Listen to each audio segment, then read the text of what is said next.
आज हम बात करने वाले हैं एक ऐसे क्रिकेट मैच की जो सिर्फ एक मैच नहीं था, बल्कि एक महासंग्राम था। कोलकाता नाइट राइडर्स बनाम गुजरात टाइटंस। यहां बात सिर्फ रन बनाने की नहीं थी, बल्कि इज्जत, रणनीति और जबरदस्त दबाव की थी। तो तारीख थी 17 अप्रैल 2026। अहमदाबाद का नरेंद्र मोदी स्टेडियम।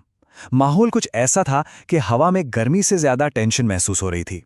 उम्मीदों और दबाव का एक ऐसा सैलाब जहां केकेआर के लिए यह मैदान सिर्फ एक पिच नहीं था, बल्कि एक किला था जिसे उन्हें हर हाल में जीतना था। तो चलिए पहले इस कहानी के दो मुख्य किरदारों को समझ लेते हैं। एक तरफ थे चैलेंजर्स यानी कोलकाता नाइट राइडर्स, जो जीत के लिए बिल्कुल बेताब थे, और दूसरी तरफ थे किले के रखवाले गुजरात टाइटंस, जो अपने घर में अपने मैदान पर किसी को भी हावी नहीं होने देते। टकराव की असली वजह यहीं से शुरू हुई। तो कहानी का पहला चैप्टर शुरू होता है केकेआर की बैटिंग के साथ। उनका मकसद साफ था, टाइटंस के इस किले पर एक इतना बड़ा स्कोर लगा दो कि उसके बोझ तले ही उनकी हिम्मत टूट जाए। अब देखिए, किसी भी बड़े किले को भेदने के लिए एक बहुत मजबूत नींव की जरूरत होती है, और ये जिम्मेदारी उठाई केकेआर के एक बल्लेबाज ने, जिसने क्रीज पर आते ही खेल की दिशा तय करनी शुरू कर दी। उस पारी के आर्किटेक्ट थे कैमरन ग्रीन। एक तरफ जहां केकेआर के बाकी बैट्समैन गुजरात की टाइट बॉलिंग के सामने थोड़ा संघर्ष कर रहे थे, वहीं ग्रीन, भाई वो तो जैसे किसी अलग ही जोन में बैटिंग कर रहे थे, मानो पिच पर नहीं किसी कॉन्सर्ट में परफॉर्म कर रहे हों।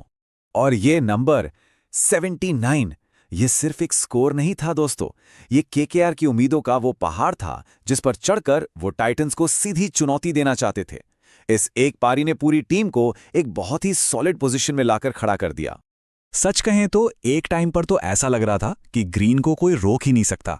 उनकी बैटिंग देखकर हर कोई यही सोच रहा था कि केकेआर आराम से 200 के पार पहुंच जाएगी। लेकिन क्रिकेट में कहानी कभी भी पलट सकती है, और कहानी पलटी तब पलटी जब गेंद आई कगिसो रबाडा के हाथों में। यहां से शुरू हुआ गुजरात टाइटंस का काउंटर अटैक। रबाडा ने आते ही केकेआर की बढ़ती उम्मीदों पर ब्रेक लगाना शुरू कर दिया। 3, जी हां, ये वो नंबर है जिसने मैच का रुख ही बदल दिया।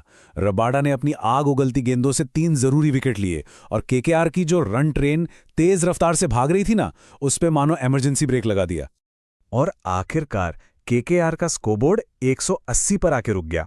अब देखिए, कागज पर यह एक बहुत मजबूत स्कोर था, लेकिन ड्रेसिंग रूम में एक अजीब सी खामोशी थी, और मन में बस एक सवाल, क्या ये स्कोर सच में काफी होगा? तो केकेआर ने अपनी चाल चल दी थी। अब बारी थी गुजरात के कप्तान की, जो एक बेहद शानदार जवाब के साथ मैदान पर उतरने के लिए पूरी तरह तैयार थे। शुभमन गिल की ये पारी सिर्फ एक जवाब नहीं थी, ये तो लक्ष्य का पीछा कैसे करते हैं उसकी एक मास्टर क्लास थी। इसमें कोई बहुत ज्यादा आक्रामकता नहीं थी, बल्कि एक शांत और सधी हुई रणनीति का कमाल था। सिर्फ 50 गेंदों पर 86 रन, ये सिर्फ आंकड़े नहीं हैं, ये दिखाता है कि दबाव को कैसे संभाला जाता है और अपनी टीम को जीत की दहलीज तक कैसे ले जाया जाता है।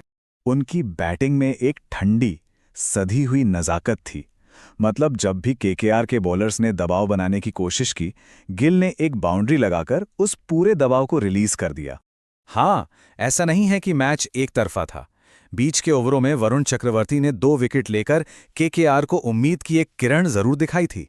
एक पल के लिए तो लगा भी कि शायद मैच पलट सकता है। लेकिन इस बार कहानी में कोई चमत्कार नहीं होना था। मैच धीरे धीरे अपने रोमांचक अंत की तरफ बढ़ रहा था, और हर गेंद के साथ स्टेडियम में बैठे लोगों की धड़कनें तेज होती जा रही थी। और फिर मैच पहुंच गया आखिरी ओवर में। एक ऐसी सिचुएशन जिसने गुजरात के फैंस के पुराने जख्मों को फिर से ताज़ा कर दिया। उन्हें वो रात याद दिला दी जब रिंकू सिंह ने इतिहास रच दिया था। तो सवाल बस एक था, और सबके जहन में था, क्या इतिहास खुद को दोहराएगा? क्या केकेआर एक और नामुमकिन सी लगने वाली जीत छीन लेगी? पूरा स्टेडियम अपनी सांसें रोके बस यही देख रहा था। लेकिन नहीं, इस बार टाइटंस ने कोई गलती नहीं की। उन्होंने अपना संयम बनाए रखा और सिर्फ 2 गेंदें रहते हुए जीत की लाइन पार कर ली। तो इस एक जीत और हार से बड़ी तस्वीर क्या बनती है? देखिए, ये सिर्फ एक मैच नहीं था, बल्कि इन 2 टीमों के बीच पनपती एक बड़ी दुश्मनी की कहानी में एक और दिलचस्प पन्ना जुड़ गया था। ये आंकड़े खुद कहानी बयां करते हैं। अब तक इन दोनों टीमों के बीच 6 मैच हुए हैं, और उनमें से 4 में गुजरात जीता है।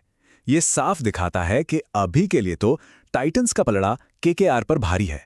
तो अब नजरें हैं अगली भिड़ंत पर, 16 मई। लेकिन इस बार मैदान बदलेगा। लड़ाई अहमदाबाद से निकलकर कलकत्ता के ऐतिहासिक ईडन गार्डन्स में पहुंचेगी। केकेआर के लिए अब ये सिर्फ 2 पॉइंट्स की लड़ाई नहीं है, ये अपने घर में ये साबित करने की जंग है कि वो गुजरात टाइटंस की इस पहेली को सुलझा सकते हैं। तो सवाल ये है, क्या किला भेदने की अगली कोशिश सफल होगी? इसका जवाब हमें ईडन गार्डन्स में ही मिलेगा।